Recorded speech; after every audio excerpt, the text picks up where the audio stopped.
New Mexico Crime Files, a deep dive into the archives, shocking and notorious cases, the arrests and what led to them, and what happened to the subject.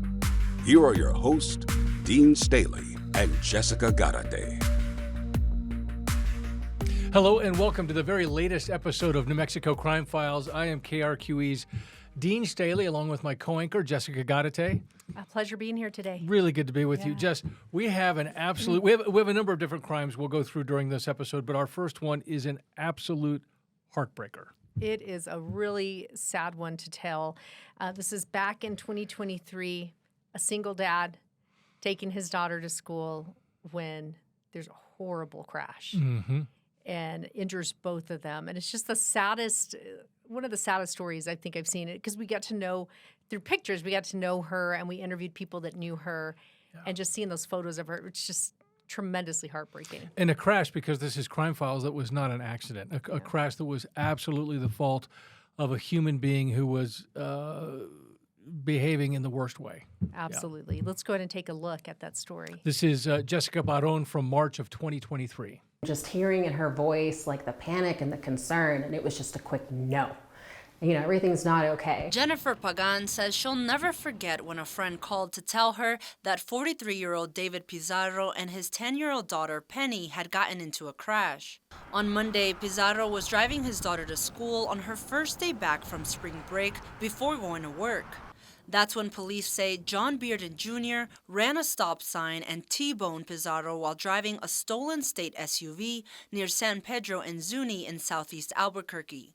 Both Pizarro and his daughter were taken to UNM Hospital and placed in intensive care. The first 24 hours were just scary for everyone. We really didn't know what was going to happen. Pizarro is suffering from brain bleeding and a brain injury. He has regained consciousness but will need rehabilitation therapy to walk again.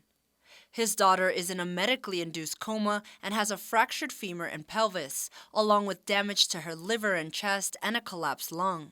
Pizarro is a single father who also took care of his elderly mother. Pagan says the father and daughter have a way of lighting up the room. He's a gentle giant, I would say that. He just has a way of making people feel comfortable. Penny is just a sweet girl. She's very playful and sometimes sassy, but that's why we love her. To help pay their bills, friends created a GoFundMe which has gotten immense support. Pagan says that help from the community has really made a difference during this difficult time. We're really trying to stay positive and to stay hopeful and to just really try to bring as much like positivity and just love into this otherwise tragic situation. Jessica Barron, KRQE News 13. Just heartbreaking and devastating to see the chaos that's happening while this man's just trying to take his kid to school. We do every single day what every parent does. When your path runs into somebody like him, it's just devastating. I thought it was really sad. You know, this is a single father. You could tell he was such a loving father. She was in Girl Scouts and she did, you know, he had her in all these programs and also was taking care of his elderly mother. So I remember during this time when we spoke to his friends, there was so much concern because he was like, he took care of this little girl. He took care of his mom, you know, and he's in the hospital. They're both in the hospital. It was just really devastating for our community. Yeah, and just... You know, I don't know David Pizarro. I only know him through our reporting, but you just feel like, you know, being a parent is hard. You're a parent, I'm a parent. It's a lot of work. You do your best. You're trying to pour yourself into your kids. And then when you hear his story, you think, man, this was a guy who was doing it right, you know? Yeah. No one's going to be a perfect parent, but he was pouring himself into this, like you say. I mean, he's driving her to school. They just come off of spring break, so they're a few days off of spring break, so it's time to go back to school. Just it seemed like a really, really loving dad and someone who was very involved in his little girl's life. Just heartbreaking. Just really devastating. I also remember during this time, like she was in the hospital and we kept checking on her. We kept checking in with their family. There was a GoFundMe to help out this family because he was the income for his mom and for his daughter. And so just heartbreaking. And then looking at the criminal side of this, it's in the morning. You've got a guy that's just desperate to get away and finds like this perfect opportunity. Yeah, he steals a car from Expo. This was the car that was stolen from Expo, New Mexico, and he's racing and he runs the stop sign, right? And this is, and we encounter this all the time as reporters. There are people in our community who are just owned by drugs. I mean, they really are. They live moment to moment trying to figure out how to get the next, dose of drugs, and that means stealing or hurting other people to get there.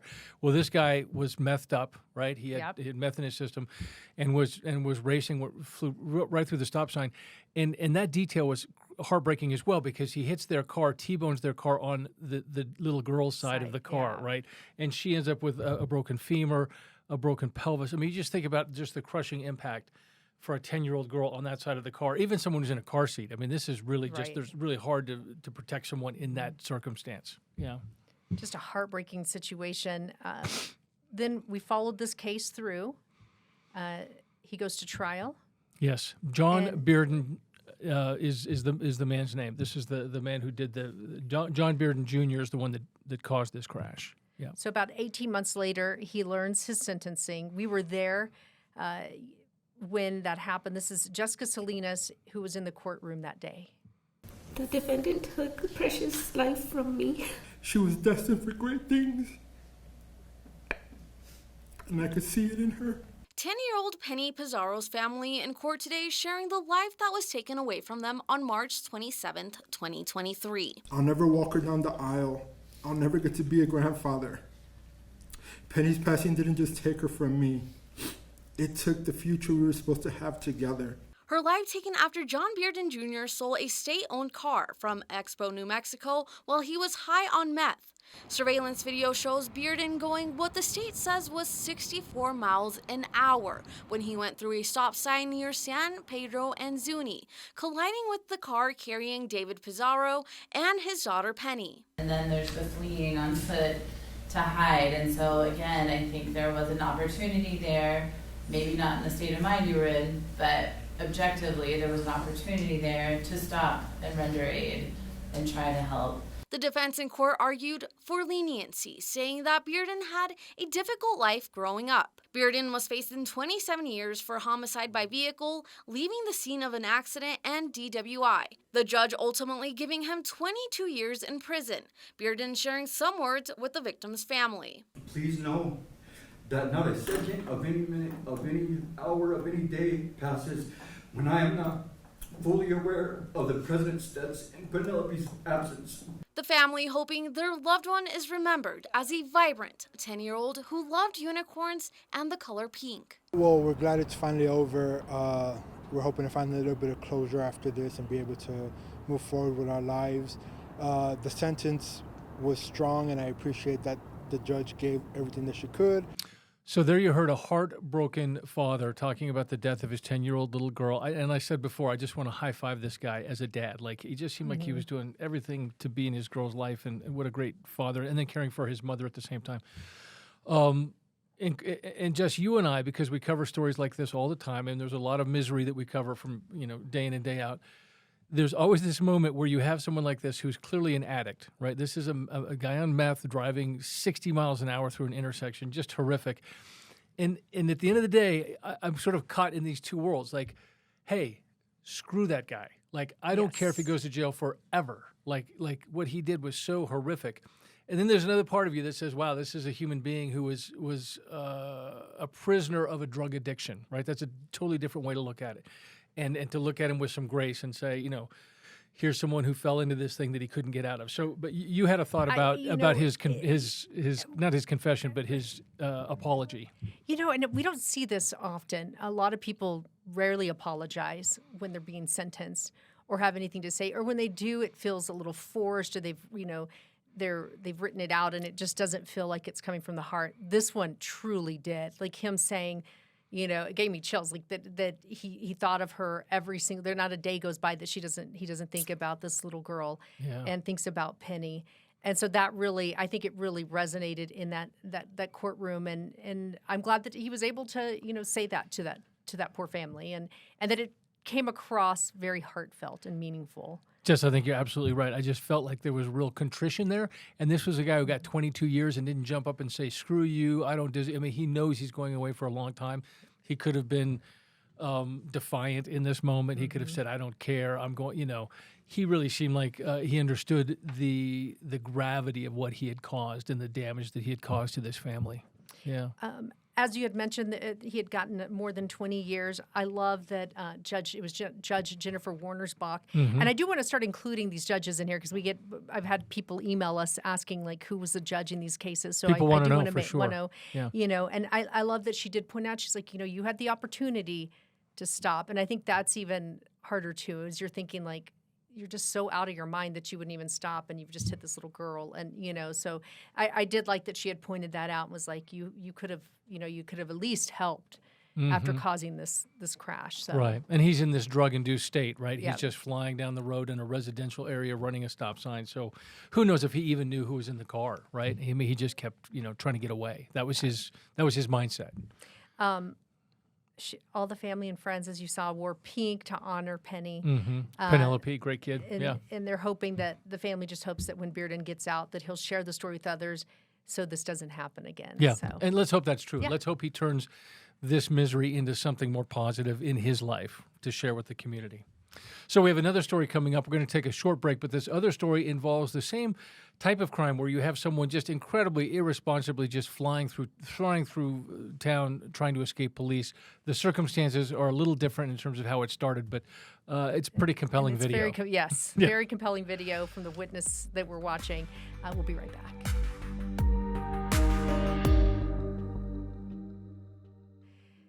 And welcome back, everyone, to this New Mexico Crime Files episode.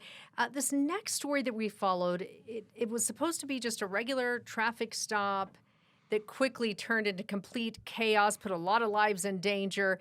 It involves a suspect who was wanted, and he was desperate and wanted to try everything possible to get away from police. Yeah, he knew he was wanted. He knew the minute he got pulled over there was a problem, and he wasn't going to tell the truth about who he was.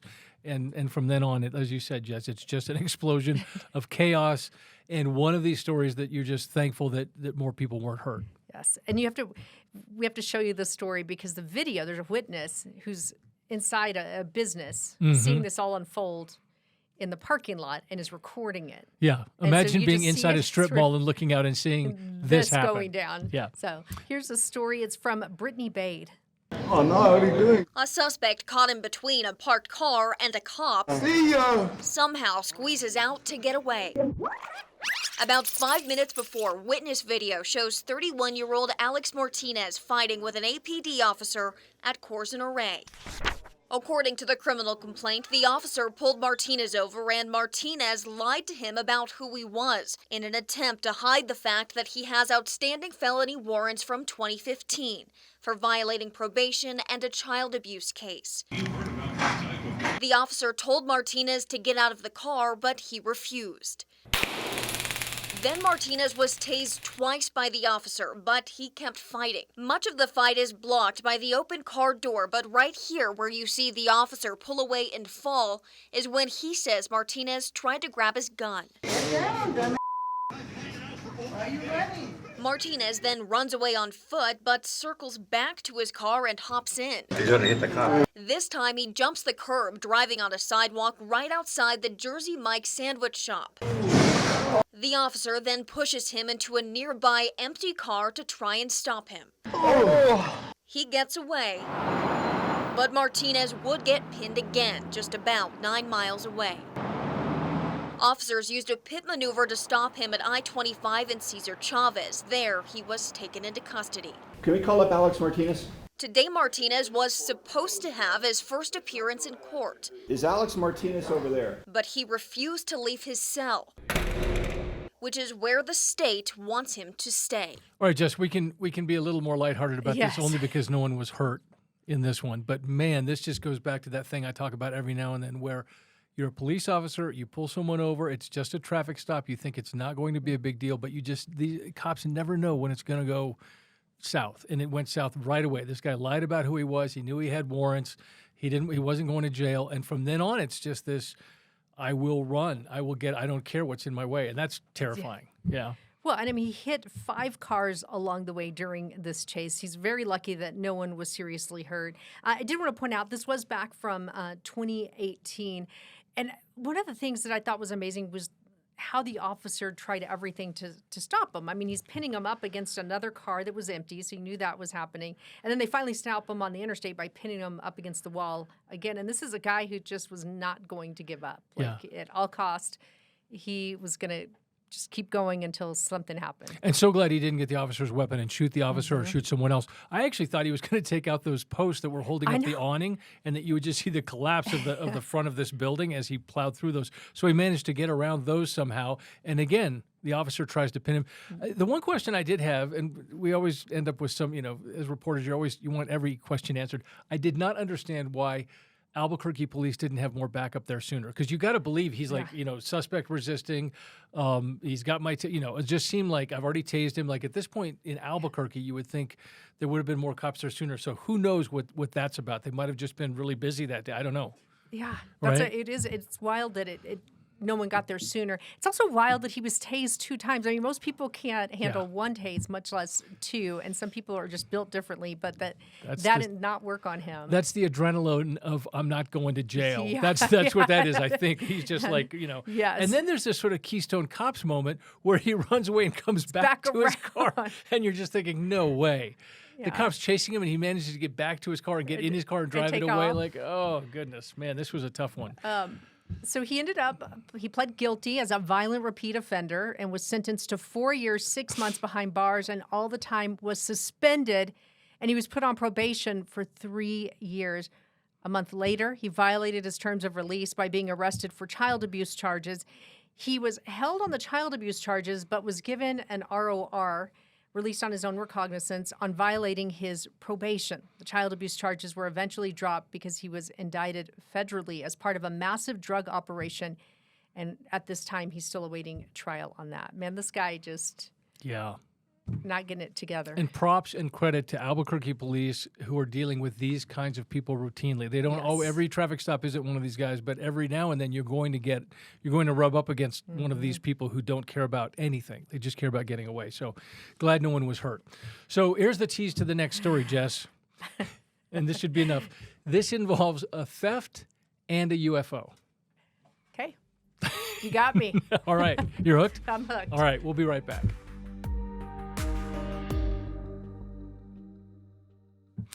Welcome back. We promised our last crime of this episode will be a crime that involves a theft and a UFO. And then Jess has a very personal story to tell about her history. With this. This was one of those that was a big-time talker. This happened down in Roswell, obviously, and it involved a 17-year-old not making the brightest decisions. This was... I don't think I made any bright decisions when I was that age. I did not either. Yeah. This happened back in 2016, and I think what was so shocking about it was the punishment. Oh, true. And let me just set this up a little bit for anyone who doesn't know Roswell. Okay, Roswell's in southeastern New Mexico. It's a great sort of small New Mexico city. NIMI is there, New Mexico Military Institute. So it's a sizable sort of city, and famous for a UFO experience there decades ago, where there was all this reporting that a UFO had landed, and so people are still Roswell very much trades on that reputation, right? So if you drive down Main Street in Roswell, there are UFOs and aliens all over everywhere, the place, right? So it's a great tourist draw. Yeah. So here's the story about the UFO that was stolen, and the punishment that was people questioned, and it's our reporter Cheyenne Cope. If you were thinking that the teen probably just got a slap on the wrist, guess again. A judge sentenced him to up to a year in a juvenile detention facility. Surveillance video caught him and 2 friends stealing the UFO back in March. It was sitting behind the museum after it was damaged during last year's blizzard. When 17-year-old Newman Seeley and 2 others swiped it and took off. A tip led police to Seeley. Court records show that Seeley then confessed to the crime and was sentenced to up to a year in a juvenile detention facility. While Roswell loves its UFO museum, some people we talked to around town were surprised by the sentence. I would think that 1 year is too excessive, and I would think that a small fine would be appropriate, and also maybe community service. I just think it's a typical kid prank type thing that is not a year is really a lot of time when you're 17. The UFO was found trashed in a ditch outside of town. Although it wasn't worth that much, the flying saucer was a recognizable sight in Roswell, and the theft really bothered a lot of people, including workers at the museum, who told us this at the time. We're sad. We thought maybe we would get it back and go back in one piece, but it doesn't look like it. It's in several pieces. Police say that Staley would not tell them who the other teens were. We were unable to see what kind of criminal record he has because he's a juvenile. All right, so a couple of things. One, if you have a mic flag, we need some new mic flags in Roswell. The mic flag looked like the Channel 13 mic flag looks like it was dragged behind a news unit for several miles. So we need to get them some new mic flags. Also, if you steal a UFO, take care of it. These are our neighbors. These are our friends. These aliens. Let's not destroy. Let's not just toss their UFO. You know, their flying saucers in a ditch. Yeah, absolutely. Takeaway 3. Yeah.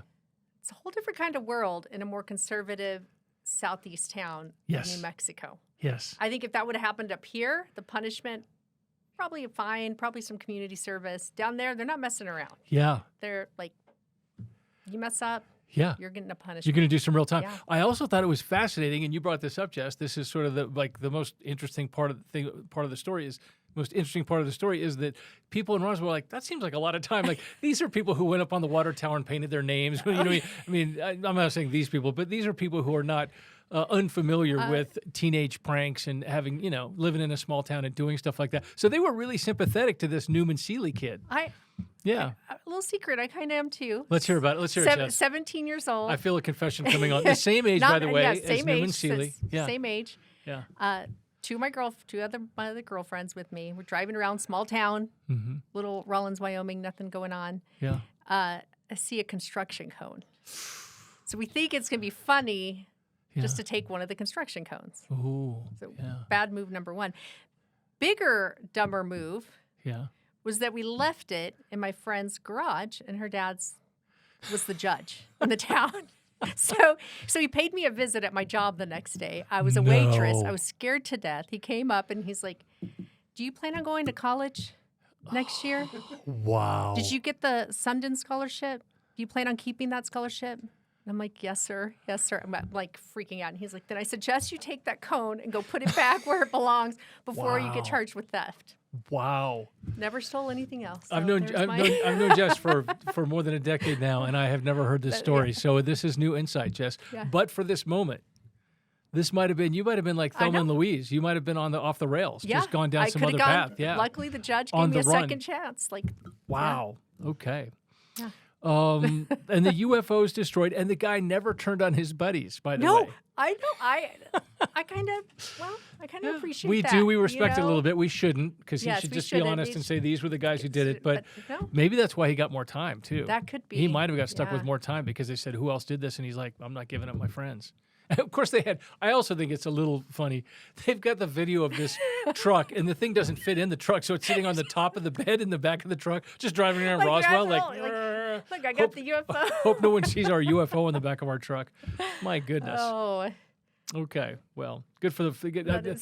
And Roswell has recovered, by the way. Yes, this was not the end of their romance with aliens and UFOs. No, it continues to this day. So get down there and check it out. Yeah. Well, Dean, another good episode of New Mexico Crime Files. Yeah. A little bit of laughter. Nice job. Some sadness. It's a good way to end it, this one. It is. Yeah. Okay. I can't wait till the next one. Yeah. We'll see you then.